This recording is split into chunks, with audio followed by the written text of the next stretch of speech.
안녕하세요. 만나서 반갑습니다. 장현식 특집 시작하겠습니다. 시작하기에 앞서서요, 제가 댓글을 확인을 해봤는데, 저 댓글 다 확인해요. 어떤 분이 이런 말씀을 해주셨어요. 어떤 말씀을 해주셨냐면은, 제가 처음 시작할 때, 이렇게 시작하죠. 그죠? 따따보. 이거 가지고서, 처음에 저게 너무 부담스러워서, 너무 부담돼가지고, 제 거를 갖다가 안 보려고 그랬대요. 솔직하게 고백을 해주시더라고요.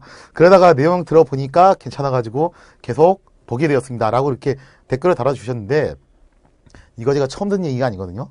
요거 했을 때, 제 친구들한테 요거 보여줬을 때요. 저 욕 엄청 많이 먹었어요. 진짜 느끼하다, 기분 나쁘다, 아주 그냥 귀여운 척 하려고 별짓 다 한다. 별의별 비난을 다 들었습니다. 근데 저는 꿋꿋합니다. 저는 그 어떠한 비난이 와도 계속 앞으로 요구할 겁니다. 이유가 있어요, 제가. 그러니까 궁금해 하시는 분들이 좀 계셔가지고, 제가 이유를 설명해 드릴게요. 제가 왜 처음 인사할 때, 요 따따봉을 하냐. 나름의 이유가 있는 거고, 이거는 제 나름의 신성한 의식이에요. 무슨 얘기냐면은, 간혹 가다가 이제 그런 말씀을 하세요. 저한테 이제 역사학자라는 그런 칭호로 붙여주신 분들이 계시는데, 저는 솔직히 어디 가서 소개할 때요, 역사 전문가, 역사학자, 이런 표현 저는 잘 안 써요. 왜 그러냐면은, 역사학자라는 것은요, 좀 정확하게 얘기를 하면은, 이런 분들이 역사학자예요. 박사학위까지 다 마스터를 하신 다음에, 학계에서 직접적으로 활동을 하시면서, 제자도 양성하시고, 연구 성과도 계속 발표하시고, 그런 분들이 역사학자예요. 정확히 말씀드리면은, 저를 가르치셨던 지도 교수님이나 교수님들이 역사학자입니다. 근데 제가 물론 이제 그 문화를 떠나긴 했지만 좀 나름 컸다고 감히 역사학자를 참칭을 한다. 학계에서 뭐 공식적으로 활동하는 것도 아니면서 그러면은 좀 그렇잖아요, 그죠? 어떻게 감히 스님하고 또 같은 반열에 있습니까? 그래서 제가 그런 참남된 행동을 하기가 좀 그렇고, 그렇다고 해서 교육 전문가라고 하기에는 일전에 제가 한번 언급드린 적이 있어요. 저는 사범대 출신이 아니에요. 그래서 교육 전문가도 좀 그래. 그래서 저는 항상 저를 소개할 때 뭐라고 하냐면은 저는 역사가입니다. 역사가라고 저는 소개를 해요. 옛날에 제가 육령이나 러시아 특집에서 한번 설명드린 적이 있어요. 역사가의 전제 조건은요, 역사적 사실은 많이 암기한 데 있지 않습니다. 역사는 절대로 암기 과목 아니에요. 제발 암기 과목이라고 생각하지 마.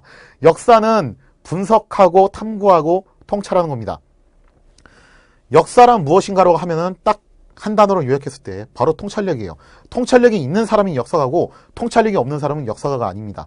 아무리 학위를 박사까지 따고 진짜 학계에서 엄청나게 활동을 하고 그리고 사람들한테 인정을 받아도 통찰력이 없으면 저는 역사가 아니라고 봐요.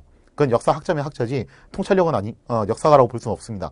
그런데 역사에 대해서 전공을 하지도 않았고 그렇게 많은 사실을 알지도 못해요. 그러나 역사를 보는 눈이 있다면, 그 통찰력이 있다면 저는 그분을 역사가라고 생각합니다. 그렇기 때문에 역사가는요, 꼭 학위나 그런 거 필요 없어요. 전공할 필요 없습니다. 누구나 다 역사가 될 수 있습니다. 나도 역사가, 여러분들도 역사가. 저는요, 엄밀히 말하면 이거 강의라고 잘 얘기를 안 해요. 웬만하면 좀 자제하는 편이고, 일방적으로 제가 여러분들을 가르친다고 생각하지도 않습니다. 저는 이거 하면서요, 뭐라고 생각하냐면은, 역사적 사실을 놓고서 여러분들하고 저하고 대화를 나누는 시간이라고 생각을 해요. 그렇기 때문에 저도 역사가, 여러분들도 역사가입니다. 역사가 대 역사가로서 동등하게 만나가지고 주어진 역사적 사실과 그 명제에 대해서 토론을 하는 그런 자리라고 생각을 해요. 그래서 제가 댓글을 다 확인을 하고 일일이 다 답변을 달아주는 이유가 거기에 있습니다. 한번 댓글 리플 확인해 보세요. 제가 단답도 아니야. 다 장문으로 제가 일부러 작성을 해요. 그건 여러분들을 역사가라고 존중하기 때문에, 여러분들과 대화를 하고 싶기 때문에 제가 그렇게 행동하는 겁니다. 그래서 따따봉 하는 이유가 그거예요. 저라는 역사가와 여러분이라는 역사가가 같이 만나서 대화를 나누는 자리, 그런 자리가 되었으면 좋겠다라고 생각을 하기 때문에 제가 나름의 그 각오와 의지를 다지기 위해서 신성한 의식의 차원에서 이 따따봉으로 시작합니다. 결론! 저는 이거 바꿀 생각 없습니다. 이거 부담스럽다? 그러면 처음 시작할 때 눈 감고 시작하세요. 그냥 저는 이거 바꿀 생각 없어요. 계속 할 겁니다. 자, 아무튼 간에 장현식 특집 본격적으로 넘어가면은 약간 좀 양해 말씀 드릴게요. 제가 1부 때 뭐라고 했냐면 2부에서 4군 6진 개척을 통해서 세종의 또 다른 리더십의 면모를 보여주겠다고 했는데 좀 수정을 하겠습니다. 가만 생각해보니까 4군 6진 개척은요, 고려시대에 있었던 윤관의 동북구성 있죠. 그거하고 좀 비교를 하는 게 좋을 것 같아요. 그래서 이거는 나중에 별도의 특집으로 빼도록 하고요. 죄송스럽지만 방향을 돌려서 다른 쪽으로 넘어갈게요. 어떤 쪽으로 넘어갈 거냐면은 세종 때 있었던 굉장히 중요한 사건이 있어요. 세종 때 있었던 조선시대판 교과서 논쟁이 있었습니다. 즉 고려사 편찬을 놓고서 당시 세종과 신하들 사이에서 언쟁이 있었어요. 그래서 제가 남은 시간은요, 남은 특집, 장현식 특집은 역사란 무엇인가를 조금 더 여러분들한테 전달하는 그런 시간을 가져볼까 해요. 조선시대에 있었던 고려사 편찬 과정 논쟁을 가지고서 과연 역사를 우리가 어떻게 바라봐야 되는 것인가, 그 관점에 대해서 이야기해보는 시간을 가지려고 하는데요. 그래서 장현실 얘기도 조금 한번 언급을 하면 그래요.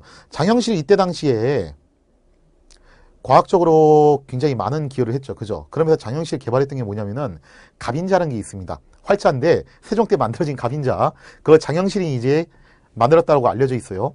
그래서 제가 이제 학생들 가르칠 때 항상 그렇게 가르쳐요. 이게 국사 고등학교 시절에 한국사 열심히 공부하신 분들은 외우고 계실 거예요. 태종 때 개미자, 세종 때 갑인자. 이거 외우기 힘들죠? 저 이렇게 가르쳤어요.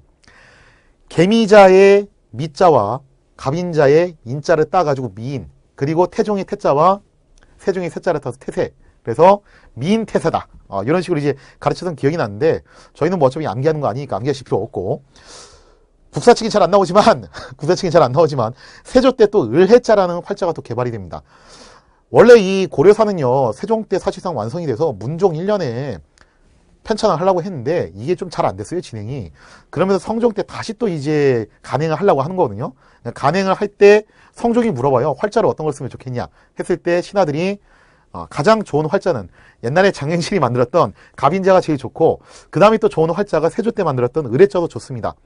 둘 중에 어떤 게 낫겠냐고 했을 때 최종적으로는 을해자가 당첨이 돼요. 그래서 아쉽게도 우리나라 현존하는 고려사 가장 오래된 판본은 을해자입니다.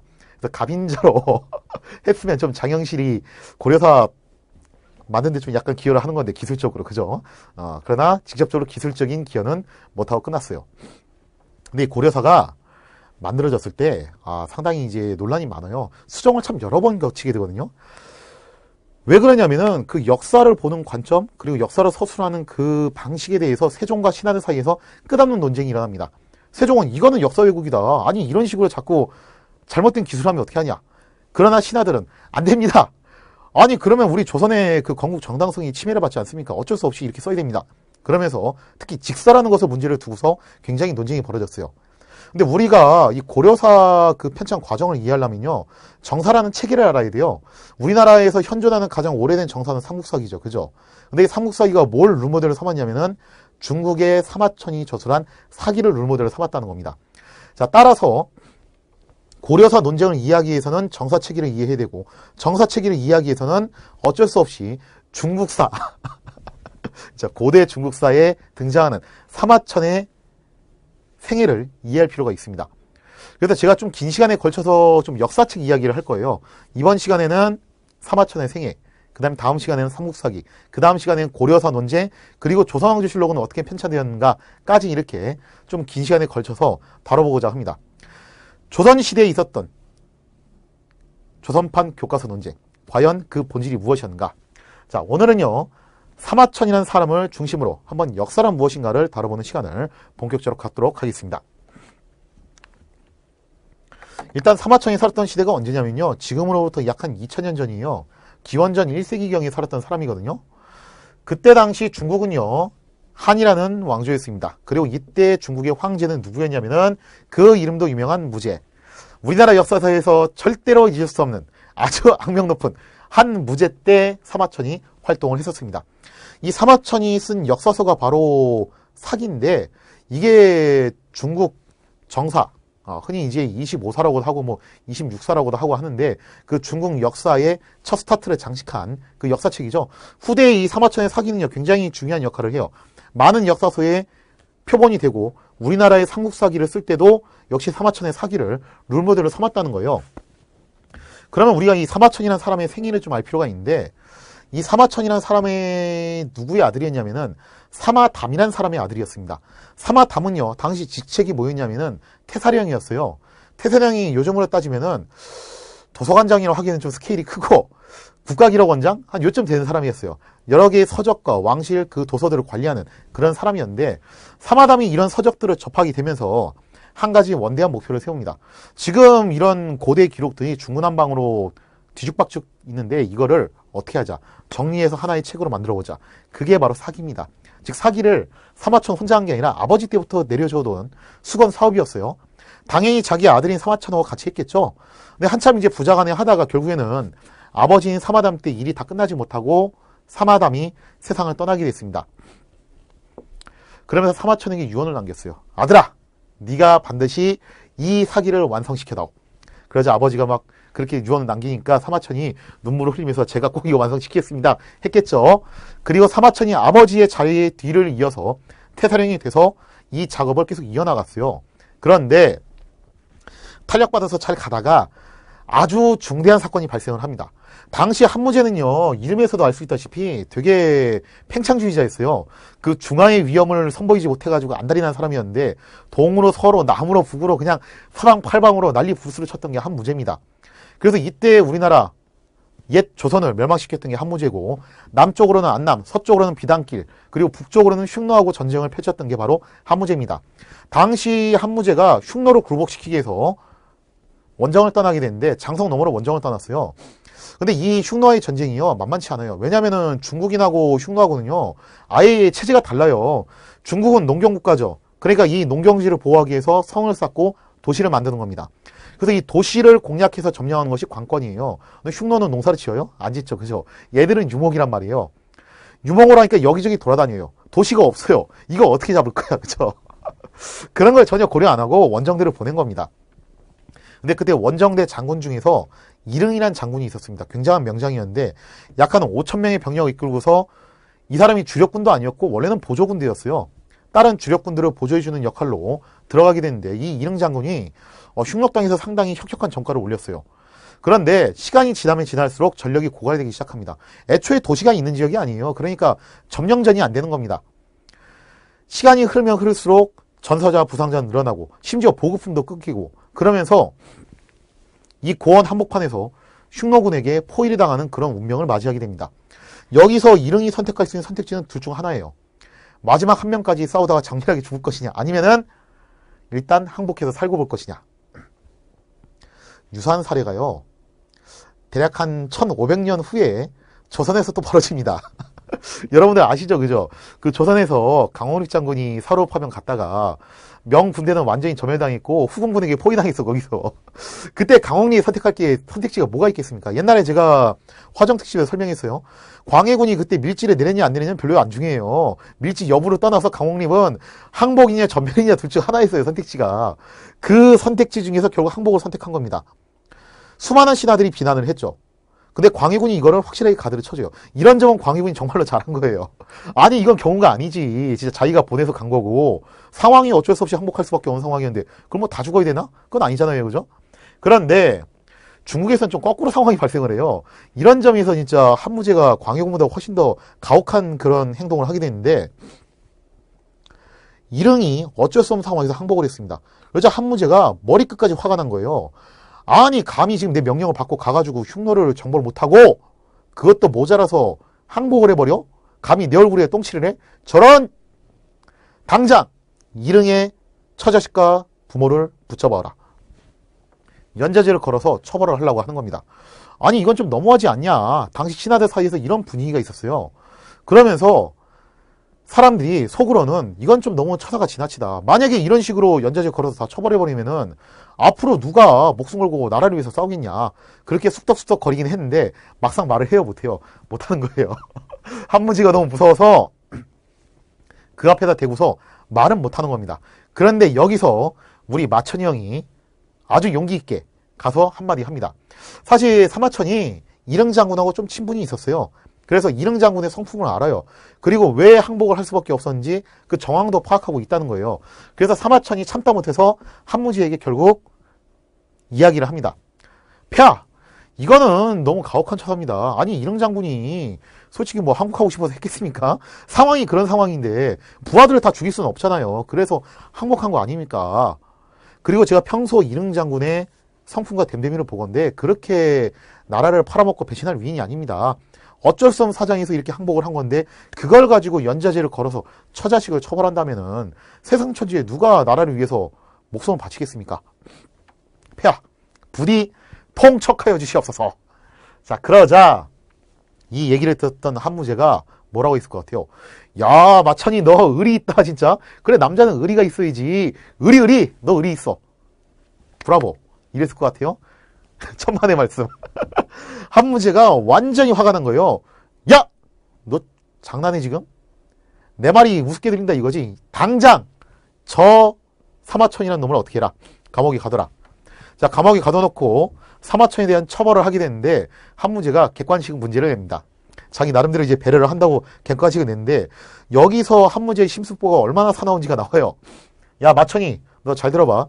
네가 지금 내 최고 존엄을 손상시켰어. 넌 지금 황제에 대한 비방의 도가 지나치단 말이야. 내가 여기서 일벌 100개 응징을 하려고 하는데 내가 그래도 많이 봐줬다. 객관식 문제 낼게. 1번, 2번, 3번 골라봐. 1번 벌금을 낸다. 2번 궁형을 받는다. 궁형이 뭔지 조금 이따 설명합니다. 3번 사형을 당한다. 나는 관대하니까 객관식으로 낸다. 셋 중에 하나 선택해봐. 근데 이거요 되게 진짜 심술보가 아주 사납거든요. 볼게요. 이때 이제 사마천한테 지시했던 벌금의 금액은요 엄청난 액수예요. 사마천이 그렇게 잘 사는 집이 아니었기 때문에 이거 도저히 낼 수 없는 액수를 제시를 한 거예요. 그러면은 1번은 일단 안 돼. 그러면 남은 것은 궁형하고 사형인데 궁형이 뭐냐면은 거세를 하는 겁니다. 근데 이 궁형에 대한 그 방식이 어땠냐면요. 그 설명을 들으면요. 여러분들 기가 질릴 거예요. 제가 궁형 어떻게 하는 건지 간단하게 설명해 드릴게요. 자, 보시면은 어묵이 있죠. 그죠? 다 남자들한테. 이걸 제거를 하는 건데 궁형은 이렇게 하는 거예요. 일단 궁형을 하기 전에 앞서서 3일 동안 방에 가둬놓고 굶깁니다. 굶기는 이유가 있어요. 그리고 난 다음에 서약서를 받아요. 그 서약서는 뭐냐면은 내가 이제 이거 다 받고 난 다음에 어떻게 하겠다. 황제를 위해서 영원토록 환관이 돼가지고 정신하겠다. 그런 서약서를 받고 난 다음에 수술을 시작하는데 그 수술이 진짜 얘기만 들어도 몸서리 쳐지는 수술이에요. 이 시대에 무슨 마취약이 있겠습니까? 마취약 없어요. 그냥 대충 아편 비슷한 마약 같은 거 먹이고서 알딸딸하게 만들어요. 그리고 난 다음에 고춧가루 탄 물로 소독을 합니다. 그리고 면도칼로 제거를 하는데 여러분들 오해하시면 안 돼요. 이거를 다 자르는 게 아닙니다. 요도는 자르는 게 아니에요. 뭐만 자르냐면 음경만 자르는 거예요. 그러면서 싹 제거를 해요. 그리고 난 다음에 확실하게 성기능을 마비시키해서 고환을 망치로 부십니다. 생방이도 참 그렇죠. 그죠? 그리고 난 다음에 여기를 지혈을 해요. 지혈을 하고 난 다음에 이게 충격에 의해서 똥오줌이 칠펑 나올 수 있기 때문에 굶기는 거예요. 그런데 똥은 그렇다 치더라도 3일 굶었으니까 오줌은 좀 나올 수 있어요. 그래서 그거를 막기 위해서 요도에다가 바로 나무못을 삽입해서 막아놔요. 그리고 난 다음에 지혈이 끝나면은 강제로 일으켜서 2시간 동안 걷게 합니다. 왜냐면 이때 피가 제대로 돌지 않으면 사망할 수 있어요. 그리고 난 다음에 요도에 삽입했던 나무못을 뽑을 때 오줌이 나오면은 수술 성공, 실패하면은 사망. 이거 성공률 얼마나 될 것 같아요? 10명 하면은 거의 8에서 9명은 죽는다고 알려져 있습니다. 성공률이 되게 낮거든요. 이거 한다고 해서 끝이 아니에요. 이거 하고 난 다음에 약 한 100일 동안 또다시 감금을 시켜요. 만약에 이때 바이러스에 감염되면은 또 합병증으로 죽을 수가 있습니다. 그러니까 성공률이 상당히 낮은 수술이에요. 진짜 아픈 건 둘째치고 이건 살아남을 확률도 얼마 없어. 그럼 여러분들 같으면 궁형 선택할래요? 사형 선택할래요? 이때 대부분 뭐 선택했냐면 사형 선택했다 이거예요. 그러니까 사마천이 한무제한테 받은 객관식 문제는요. 사실상 뭘 선택을 강요로 받은 거냐면 사형 선택을 강요로 받은 겁니다. 네가 잘난 척하면서 그렇게 지조인 척했지만 너 결국 너는 사형 선택할 수밖에 없어. 한번 골라봐. 설마 네가 궁형 선택하진 않겠지. 한무제가 그렇게 나온 건데 우리 마천이 형이 뭘 선택을 하냐면은 궁형을 선택을 합니다. 왜 이런 선택을 했냐? 사마천은요. 아버지하고의 약속이 있어요. 어떤 약속? 내가 진짜 중국 고대 역사를 정리를 하겠다. 그 약속을 완수하려면 자기가 죽으면 안 되죠. 그래서 궁형을 선택을 합니다. 그리고 진짜 얄궂게도 사마천은 환관이 돼서 자기를 고자로 만들었던 한무제의 곁에서 시중을 들게 됩니다. 이럴 수가. 내가 고자라니. 이것이 의사 양반. 내가 고자라니. 사마천이 고자가 됐어요. 자, 그러면서 이제 완성시켰던 것이 바로 사기예요. 이 아픔을 겪고서 그걸 극복하고 만든 역사책이 사기입니다. 즉, 사마천에 혼이 담겨져 있는 거죠. 사기가 어떤 식으로 구성이 되어 있냐고 하면요. 흔히 역사서술책의 방식은요. 크게 둘로 나눌 수 있어요. 하나는 기전체, 하나는 편전체. 뭐 이거 말고도 강목체가 있고 기사 본말체가 있다고 하는데 거시적인 측면을 보면은 결국 기전체냐 편전체냐 그 차이예요. 기전체는 어떤 중심으로 가는 거냐면은 인물 중심으로 가는 겁니다. 그리고 편전체는 시간 중심으로 가는 거예요. 그래서 굳이 설명을 드리자면은 삼국사기가 기전체예요. 우리나라에서는. 그리고 고려사가 기전체입니다. 고려사 절연은 편전체예요. 조선왕조실록은 편전체입니다. 자, 이런 식으로 가는 건데 나름의 룰모델이 됐던 것은 뭐냐면은 이 기전체 형식의 사마천의 사기가 그 뒤에 나오는 대부분 역사서들이 가장 모범적인 형태였다는 거예요. 이 기전체라는 것은 어떤 식으로 형성이 되었냐고 하면은 이런 식으로 형성이 되어 있습니다. 먼저 본기. 본기는요, 천하를 호령했던 제왕들의 일대기예요. 이때 사마천이 파격적이었던 게 뭐냐면은 항우나 그 다음에 한고조 유방의 와이프였던 여우 같은 사람들도 여기에 본기에 집어넣었어요. 원래 이 사람들은 그 제왕은 아니었거든요, 정확하게는. 근데 천하를 호령했다는 점에서는 일치한다라고 해가지고 여기에 집어넣습니다. 자, 그 다음에 세가. 세가는 제후들의 일대기죠. 즉 중국은 봉건제도잖아요, 그죠? 중국에 천자가 있고 그 밑에 제후들이 분봉을 받는 형식인데 그 제후들의 일대기가 여기 들어가 있고요.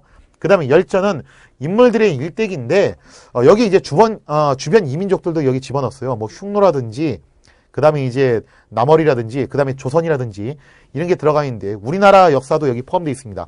그래서 우리나라 역사를 조선열전이라고 해놨어요. 조선열전은 이런 뜻이겠죠. 조선에 사는 사람들의 이야기. 그죠? 그 다음에 화식열전이라는 게 있어요. 화식열전은 돈 많이 버는 사람들의 이야기. 그 다음에 뭐 골계열전이 있죠. 못생긴 사람들의 이야기. 이렇게 다양한 열전들이 여기에 존재를 합니다.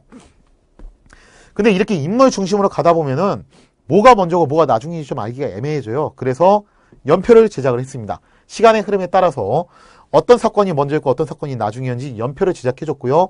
그 다음에 이때 당시에 과학, 민생, 치수, 제도, 문물 이런 것들을 다룬 그런 일종의 제도사적인 기록인 서가 있습니다. 자, 요게 이제 사기의 기본적인 구성인데요. 제가 오늘 좀 이제 집중적으로 소개해드릴 것은 바로 요 열전의 내용이에요. 사마천이 열전을 쓰면서 열전의 첫머리에다가 과연 누구를 집어넣는가 했을 때 상당히 의외의 인물을 집어넣습니다. 지금이야 좀 많이 알려진 사람이지만 당시까지만 하더라도요. 거의 반무명이었어요. 잘 알려지지 않았던 사람이었어요. 그게 누구냐면 바로 백이라는 사람이에요. 그러니까 왜 우리도 위인전기를 쓸 때 여러분들이 그 위인전기 옛날에 보면은 보통 우리나라 1번이 누굽니까? 세종대왕이죠. 2번이 이순신이에요. 이렇게 위인전기 쓴 경우가 많아요. 즉 위인전기에서 1번이 누구냐는 그 나라에서 누구를 중요시 여긴다가 반영이 되는 겁니다. 그러면 열전에서 1번이 누구냐는요. 사마천이 누구를 중요시 여겼는지가 반영이 됐다는 거예요. 이게 중요한 포인트예요. 그럼 사마천이 어떤 사람을 가장 중요시 여겼냐라고 했을 때 뜻밖에도 그렇게 유명하지 않았던 백이라는 사람이 1번으로 들어온다는 겁니다. 자, 읽어보면 이렇게 돼 있어요. 사기, 권, 61번부터가 열전의 시작이에요. 참고로 이 권이라는 게 재밌는데 이게 말 권자를 쓰거든요. 우리가 책을 쓸 때 한 권, 두 권, 세 권 있죠. 그때 요 권이 요 권이에요. 아니 근데 왜 권을 말다른 뜻을 쓰지? 이상하네. 자, 여기서 우리가 역사적 배경을 알아봐야 돼요. 종이가 발명된 것은요 후한 때입니다. 근데 사마천이 활동했던 건 전한이에요. 요 당시에 종이는 한지가 아니라 뭐였냐면은 대나무 죽간을 이어붙여서 만든 거예요. 거기다 칼로 파가지고 새긴 겁니다. 그러니까 사마천이 얼마나 힘들게 썼겠어요, 그죠? 그리고 완성된 이 한 권의 권을 두루마리처럼 돌돌 말아서 보관을 했어요. 그래서 우리가 권이라는 표현이 여기서 유래가 된 거예요. 백이 열전인데 이 백이라는 사람에 대해서 좀 설명을 할게요. 때는 중국의 상당히 오래된 상고시대입니다. 중국에 당시 은이란 나라가 있었어요. 이게 상이라고도 불리고 은이라고도 불리는데 같은 나라입니다. 그 은이란 나라가 있었고 주변에 여러 개의 이제 속국들이 있었는데 그 중에 조그마한 나라예요. 고죽국이라는 나라가 있었어요. 그 고죽국의 왕이 죽으면서 자기의 그 다음번 자리를 누구한테 넘겨주기로 했냐면은 첫째 아들이 아니라 셋째 아들인 숙제에게 넘겨주기로 한 거예요. 당시 첫째 아들이 백이었고 셋째 아들이 숙제였는데 희한하게도 말자 상속을 하는 겁니다. 장자 상속이 아니라. 이거 좀 이상하잖아요, 그죠? 보통 드라마에서 이런 장면이 나오면 어떻게 합니까? 첫째는 이거 부정하죠. 아니 이거 뭔가 문제가 있어. 주최 측의 농간이야. 나는 내 자리를 찾아야겠다. 그리고 막내는 막내대로 무슨 소리야. 아버지가 나한테 임명시켰는데 형이 왜 내 자리를 뺏으려고 그래? 형제 간에 싸움이 벌어지죠. 근데 여기는 좀 희한해요. 이렇게 되자 오히려 숙제가 의문을 제기합니다. 이거 좀 이상한 것 같다. 왜 형님이 계시는데 내가 왕이 돼야 되냐. 이건 좀 뭔가 이상하다. 나는 이거 할 수 없습니다. 그냥 형님이 하시죠. 그러면 이거 굴러 들어온 떡인데 이거를 갖다가 어떻게 하냐. 백이가 넙석 받아먹는 게 아니라 백이도 거부를 하는 거예요. 아니다. 아버지께서 분명히 너 보고 왕 하라고 하지 않았냐. 그럼 네가 해야지 왜 내가 나보고 하라고 하냐. 나한테 떠넘기지 마라. 나는 아버지 유언대로 하지 않겠다. 숙제는 아이 무슨 소리예요. 형님이 계신데 제가 어떻게 해요. 형님 하세요. 못해. 네가 해. 하세요. 못해. 이렇게 옥신각신 하다가 결국 백이가 네가 자꾸 그렇게 나오면은 나는 가출하겠다 하고서 집을 나가버려요. 그러자 숙제가 어떻게 하냐면 형님 어디 가요? 나도 같이 가요. 하고서 같이 따라 나갑니다. 결국 졸지에 형제가 같이 가출을 하면서 그 가운데 있는 아들이 어버지리로 왕이 됐다라고 하죠. 고죽국의 이야기는 이렇게 끝이 나고 그 다음에 백이 숙제가 어떻게 행동을 했냐. 이 사람들이 젊은 사람들이 아니에요. 나이가 좀 있는 상태였는데 가만히 이야기를 들어보니까 당시 은의 서쪽에 영토를 틀고 있었던 서백, 창이라는 사람이 그렇게 덕망이 있다는 소문을 듣습니다. 그러니까 무슨 얘기냐면요. 당시 이제 중국 상황이 여기가 이제 은 왕조예요. 그리고 이 주변에 여러 개의 소국들이 있는 것인데 그 중에서도 이 서쪽 지역에 분봉을 받았다고 해서 서쪽의 우두머리 서백이라고 얘기를 합니다. 그 사람의 이름이 뭐냐면 희창이에요. 성이 희씨고 이름이 창인데 그 사람이 덕망이 많다는 소식을 듣고서 소문을 듣고 욜로 가기로 해요. 그래서 일설의 얘기를 딱 들어보니까 노인들을 공경하고 어린이들을 그렇게 사랑하더라. 즉 사람 사는 세상, 인간적인 세상을 만들었다더라 하면서 우리가 여기서 노후를 보내자 하고 백이하고 숙제가 여기를 찾아가요. 근데 찾아갔더니 예상 밖의 전개가 일어나요. 이미 희창이 죽고요. 그 아들인 희발이 그 뒤를 이었는데 이 사람이 나중에 주나라를 세우는 무왕이 됩니다. 그 무왕이 새롭게 이 지역에 군주로 올라왔는데 이 무왕이 올라오자마자 했던 행동이 뭐냐면은 우리 아버지가 왜 돌아가셨냐 했을 때 그거는 은 왕실 때문에 그렇다. 은 왕실의 탄압과 핍박을 받아서 그것 때문에 돌아가신 거 아니야. 나는 이거를 복수를 해야겠다라고 하면서 저 극악무도한 은 왕실을 타도하고 새로운 세상을 만들겠다 하면서 역성혁명을 일으키게 돼요. 이게 그 유명한 은주 역성혁명이거든요. 그래서 아버지가 돌아가신 지 얼마 안 돼가지고 아버지의 그 위패를 수레에다가 딱 모시고서 아버지를 문왕이라고 그렇게 치켜 세우고 자신의 종주국이었던 은나라를 향해서 전쟁을 선포합니다. 이 광경을 봤던 백이 숙제가 기가 막힌 거예요. 아니 우리는 희창이 덕망이 있고 그렇게 사람다운 세상, 사람이 살 수 있는 세상, 그런 인간적인 세상을 만들었다고 해가지고 찾아갔더니 그 아들이 하는 행동이 이게 기가 막히다는 겁니다. 어떤 행동을 했냐면은 자기들이 볼 땐 이거예요. 이거는 진짜 불충불효라는 거예요. 아니 아버지가 돌아가신 지 얼마 안 됐는데 장례도 다 안 끝난 상태에서 전쟁을 일으킨다? 세상에 이런 불효가 어딨냐. 그리고 이유가 뭐가 됐든 여기가 신하고 여기가 군주인데 신하가 임금을 공격한다? 세상에 이런 경우가 어딨냐는 거예요. 그래서 결국 백이하고 숙제가 무왕의 군대를 가로막고서 무왕의 옷자락을 붙잡고 늘어지면서 호소를 하는 거예요. 이러시면 아니 됩니다. 지금 당신이 하려고 하는 것은 아주 심각한 문제 있는 행동입니다. 아니 아버지 장례도 안 끝난 상태에서 전쟁을 일으켰으니 이건 불효고 이유가 뭐가 됐든지 간에 신하된 자로서 임금을 공격하니 이거는 불충이 아닙니까? 이거는 인의에 어긋나는 행동입니다. 이렇게 해서 설사 왕조를 교체했다 하더라도 불의한 행동을 해서 교체를 한 건데 즉 폭력으로서 폭력을 제압한 것에 불과한 건데 세상 천지에 누가 당신들을 따르겠습니까? 이거는 해서는 안 되는 행동입니다. 자 그러자 무왕이 어떻게 했겠어요? 그래 듣고 보니까 맞는 말이네. 내가 군대 해산할게. 가 아니죠. 뭐야 어디서 굴러먹은 애들이 갑자기 와가지고 니들 뭐야? 야 얘들 빨랑 처리해라 하고서 주위에 있는 근위병들이 백이하 숙제를 죽이려고 하는 겁니다. 자 그러자 당시 무왕에 참모했던 그 유명한 강태공 여상이라는 사람이 제지를 하는 거예요. 전하 그러시면 안 됩니다. 제가 볼 때는요 이 사람들은 정말로 어질고 현명한 사람들이에요. 이 사람들을 우리가 죽이면은 전하의 명성에 금이 갑니다. 그러니까 일단 살려주시죠. 자, 그러자 무왕이 계산기 두들겨 보니까 맞는 말인 것 같아. 얘들 죽인다고 해서 자기한테 이득이 없을 것 같으니까 백이 숙제를 풀어줍니다. 자, 그리고 세월이 지나서 결국 주의 무왕은 은을 무너뜨리고 은주 역성혁명을 달성을 하게 됩니다. 이 소식을 들었던 백이와 숙제는 절망에 빠집니다. 결국 이건 폭력으로 폭력을 제압한 것에 불과하다.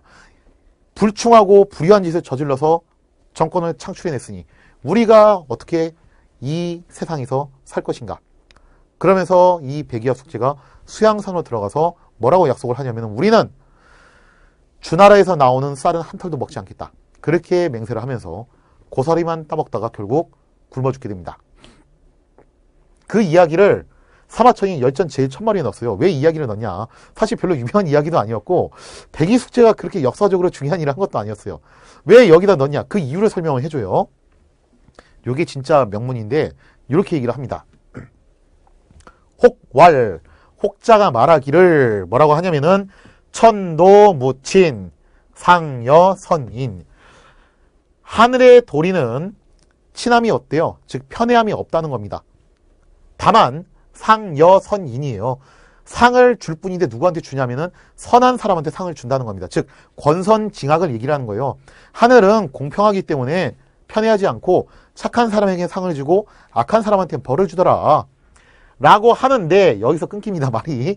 사실 이 말은 어디서 나온 말이냐면은 노자가 쓴 도덕경에서 나온 말이에요. 즉 사마천이 이 얘기 한 거예요. 노자의 도덕경에 나온 말을 인용을 해서 하늘은 공평해가지고 편애함이 없고 착한 사람한테 상을 준다는데 그렇다라고 하던데 그거 진짜인지 보자라고 하는 거죠. 그 뒷말이죠. 약 백이 숙제 가위 선인자 비야. 만약 백이하고 숙제 정도면은 가능하지 않겠냐. 뭐라고? 선한 사람이라고 칭하는 것이 가능하지 않을까라고 반문을 하는 거예요. 내가 볼 때는 백이 숙제는 왕위 계승에서도 서로 다투지 않고 양보를 하는 모습을 보여줬어요. 서로 못하겠다고 하면서 물러났습니다. 형제간의 우위를 지켰고 부모에 대한 도리를 다했다는 거예요. 그리고 무왕한테 가서 그 쌀벌한 분위기 속에서 할 말을 했다라는 겁니다. 간언을 했다라는 거예요. 이런 정도면은 어질고 정직하고 바르고 올바른 사람들이 맞지 않냐 이거예요. 선인이 맞지 않냐 이겁니다. 그런데 그 뒷얘기 어떤 얘기를 하냐면 내용이 길어서 제가 생략을 했는데 이런 얘기를 해요. 몇 가지 사례를 나열을 하는 거예요. 공자가 특히 이 백이 숙제 이야기를 거론을 하면서 굉장히 올바른 사람들이라고 얘기를 했었는데 나는 공자의 그 말에 대해서 좀 의문을 품다. 공자 당신의 제자를 보니까 아내라는 제자가 가장 수제자였고 공자의 이쁨을 받았어요. 근데 이 아내라는 제자가 끝내 어떻게 죽었냐면은 굶어 죽었다는 거예요. 백이 숙제처럼. 진짜 평생을 가난에 찌들면서 살다가 굶어 죽었다 이겁니다. 그러면 아내는 선한 사람이 아니었냐 이거예요. 공자 말 맞다나 공자가 가장 아끼는 제자였고 군자였고 성인이었고 가장 선한 사람이었던 아내가 비참하게 굶어 죽었다는 겁니다.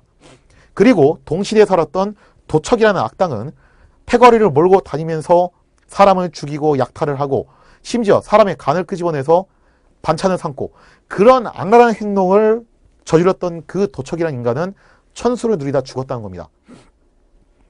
내가 여심혹언 이러한 것들을 볼 때마다 심히 당혹스럽다는 거예요. 아니 노자 도덕경대로 하자면은 착한 사람은 상을 받고 악한 사람은 벌을 받아야 될 거 아니야. 근데 왜 내가 역사를 보니까 착한 사람은 대부분 비참하게 죽고 악한 사람은 대부분 끝까지 떵떵거리면서 천수를 누리면서 산다는 겁니다. 나 이거 진짜 당황스럽다. 문제가 있는 거 아니냐. 그러면서 사마천이 진짜로 하고 싶은 말을 하는 거예요. 당, 소위, 천도.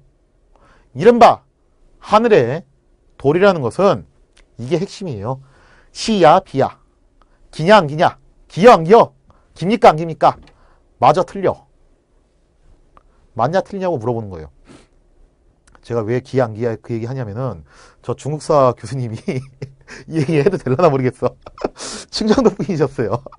난 되게 충격적이었어. 난 정말로 충청도 분들이 기야 비 그 있잖아요. 기여 안 기여 그 얘기를 갖다가 사투리로 한다고 말은 들었는데 이거 진짜로 실생활에 쓰나 했는데 아 진짜로 쓰시더라고요. 그분이 수업하실 때 이거 하면서 진짜 기여 안 기여 되게 당혹스러웠습니다 그때. 나중에 또 듣다 보니까 친근감도 생기고 익숙해지더라고요. 자 다시 본론으로 넘어와서 시야 비야 마저 틀려 그 얘기 하는 거예요. 맞냐 틀리냐, 권선징악이란 것이 맞는 말이냐 틀린 말이냐 했을 때 사마천은 어디에다가 포커스를 맞추고 두고 한 얘기냐면은 여기다 포커스를 맞춘 거예요. 내가 볼 때 아니라는 거예요. 백이숙제 봐라. 비참하게 죽지 않았냐? 아내 봐라. 비참하게 죽었다. 공자 당신도 솔직히 비참하게 살다 죽지 않았냐? 그리고 도척을 봐라. 수많은 간신배들을 봐라. 수많은 악당들을 봐라. 이 사람들은 또 천수를 누리면서 떵떵거리며 살았다. 내가 볼 때는 아니라는 거예요. 자, 그러면서 사마천이 이 백이숙제의 일화를 설명하면서 자기의 인생을 여기에 투영시킨 거예요. 나 진짜 억울하다. 내 인생을 돌이켜서 생각해보면은 나는 그냥 평범한 관료였고 아버지의 유언에 따라서 사기를 쓰기 위해서 열심히 노력했을 뿐이다.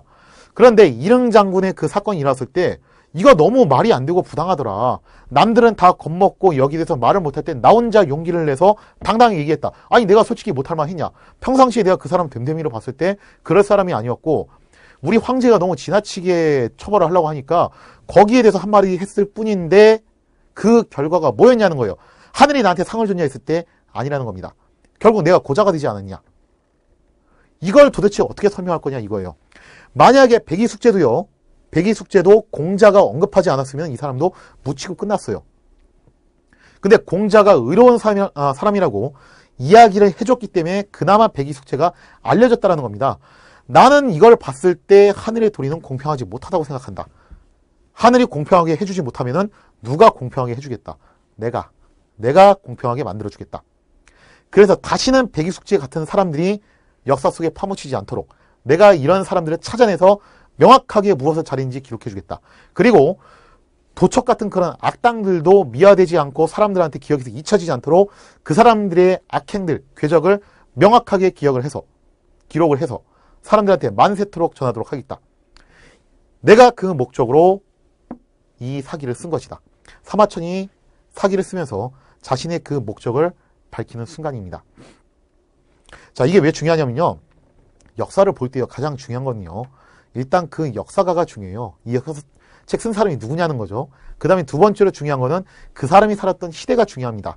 세 번째로 중요한 거는 왜 썼는지, 어떤 목적으로 썼는지가 중요해요.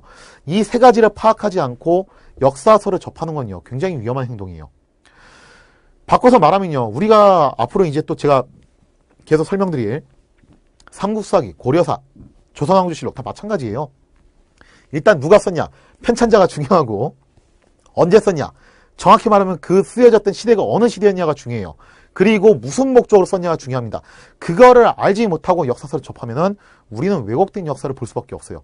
아무 기록이나 그냥 있다고 해서 끌어오는 게 아니라 이런 것들을 검증하고 비판하고 난 다음에 오는 거예요. 자, 그러면 사마천의 사기는 딱 각이 나오죠. 그죠? 어떻게 나오냐? 한무제가 살았던 시대에 어떻게 보면 좀 이 사람 독재자였어요. 그 독재 체제 하에서 수많은 사람들이 찍소리도 못했던 시대예요. 근데 그 시대에서 사마천 자기는 용감하게 얘기를 했단 말입니다. 그런데 어떻게 됐어요? 결과가 참혹하게 나왔다는 거예요. 그러면서 이 사마천, 이 사기라는 역사를 쓴 사마천의 인생이 여기 투영되었고 이 투영된 내용을 근거로 어떤 사람들을 부각시키고 어떤 사람들을 비판할 것인가. 그리고 수많은 사람들 중에서 누구를 역사에 기록하고 누구를 뺄 것인가. 그 선택이 여기서 나온다는 겁니다. 그 선택의 기준은 바로 포편이에요. 옳고 그름을 밝힌다는 것이 기준점이 되는 겁니다. 그럼 우리가 여기서 유추할 수 있는 건 뭐냐면요. 나중에 후대에 삼국사기를 썼던 김부식도 사마천의 사기를 룰모델로 삼았기 때문에 뭐가 기준이 될 것이다. 포편이 기준이 될 것이다. 그리고 김부식이 살았던 그 시대적 과제에서 벗어나기 힘들 것이라는 걸 알 수 있습니다. 고려서도 마찬가지겠죠. 조선왕조실록도 마찬가지일 거예요. 그리고 현대 우리나라 국사 교과서도 마찬가지일 겁니다. 자, 오늘 이 시간은요. 이렇게 사마천의 사기를 통해서 역사란 무엇인가? 역사책을 볼 때 우리는 뭘 봐야 된다? 그걸 쓴 역사가, 그리고 그 시대적 분위기, 그리고 어떤 목적을 썼는가, 이 세 가지를 꼭 파악해야 된다라는 사실을 요 일화를 통해서 알 수 있었습니다. 그러면 다음 시간에는요, 제가 어떤 얘기를 할 거냐면 삼국사기 얘기할 거예요. 삼국사기가 논쟁이 많죠. 특히 단재 신채호 선생이 삼국사기 비난을 되게 많이 했어요. 이거는 사대주의에 찌들은 역사 왜곡이다. 우리 민족사에서의 수치스러운 역사책이다. 그런 비판을 많이 했는데 진짜냐 아니냐, 삼국사기가 정말로 그렇게 형편없는 역사책인가 아닌가에 대한 이야기를 다뤄보도록 하겠습니다. 자, 그러면은 요 얘기를 이렇게 마치도록 하고요. 끝내기 앞서서요. 저도 홍보 좀 하나 할게요. 나도 좀 먹고 좀 살자. 자, 홍보하자면은 하도 제가 특강을 많이 찍어서 정리 한번 해드릴게요. 제가 특강 찍은 게 뭐뭐 있냐면은 유튜브에 이렇게 검색하시면 돼요. 징비록 치고 탑그레이드. 탑그레이드는 이제 제가 소속된 인강회사 이름입니다. 그 다음에 화정 치고 탑그레이드. 암살 치고 탑그레이드 이렇게 하면은 제가 찍은 인강이 쭉 있어요. 사실은 그 댓글에 링크를 다 정리를 해놨거든요. 근데 그거 안 보시는 분들 많더라고요. 의외로 보면은. 그 링크를 따라가셔도 되고 이렇게 검색하셔도 됩니다. 그래서 옛날에 제가 찍은 게 징비록 특집. 여기서 이제 류성룡과 탕금대전투에서 찍었고, 그 다음에 화정 특집. 요거는 이제 선조 광해군에서 찍었고, 암살은 이제 영화 암살을 배경으로 김원봉의 의열단, 그 다음에 김구의 한인 애국단에 대해서 찍었고요. 그 다음에 지연제 특집은 우리나라 개헌의 역사에 대해서 찍었어요. 그 다음에 안시성 삼국통일은 원래는 제가 이제 한국 고대사를 찍은 적이 있어요. 요거를 홍보하기 위해서 찍은 건데, 한국 고대사 제가 찍은 강의가 어떤 스타일인지를 보시려면은 요걸 샘플로 보셔도 되고요. 그 다음에 사도세자 특집에서는 영화 이제 사도 있죠. 그걸 이제 목표로 해가지고 타겟으로 잡고 경종, 영조, 그 다음에 사도세자와 관련된 그 이야기를 다뤄봤고요. 육령이 나르시아 특집, 요거는 정도전과 이방원의 이야기를 다뤘습니다. 그리고 장영시 특집에서는 지난 1부에서는 세종의 리더십에 대해서 설명을 드렸고, 이번 2부부터는 교과서 논쟁에 대해서 한번 이야기를 진행할까 합니다. 자, 그 다음에 제가 또 한국사 검정능력 시험을 인강을 제작한 게 있어요. 고급, 중급 다 있는데 교재는 제가 PDF로 무료로 제공을 하고 있습니다. 참고로 요거는 유튜브에 없고 탑그레이드라는 사이트로 들어오셔야 돼요. 그래서 네이버에 검색하셔서 탑그레이드 사이트에 들어오시면 보실 수 있고요. 그거 말고도 역사학 개론. 제가 사실 오늘 한 얘기는요, 이 역사학 개론에 어느 정도 좀 포함이 되어 있습니다. 그리고 한국 고대사, 그 다음에 조선시대의 제도사 핵심 정리로 경제, 정치, 그 다음에 군사 이런 내용들을 제가 정리한 그런 강의들을, 이건 좀 약간 시험용이에요. 그런 것들을 제작해서 탑그레이드에 이렇게 탑재를 해놨습니다. 자, 이런 것도 여러분들이 참조를 해주시고요. 다음 시간에는요, 김부식의 삼국사기를 가지고서 다시 찾아뵙도록 하겠습니다. 감사합니다.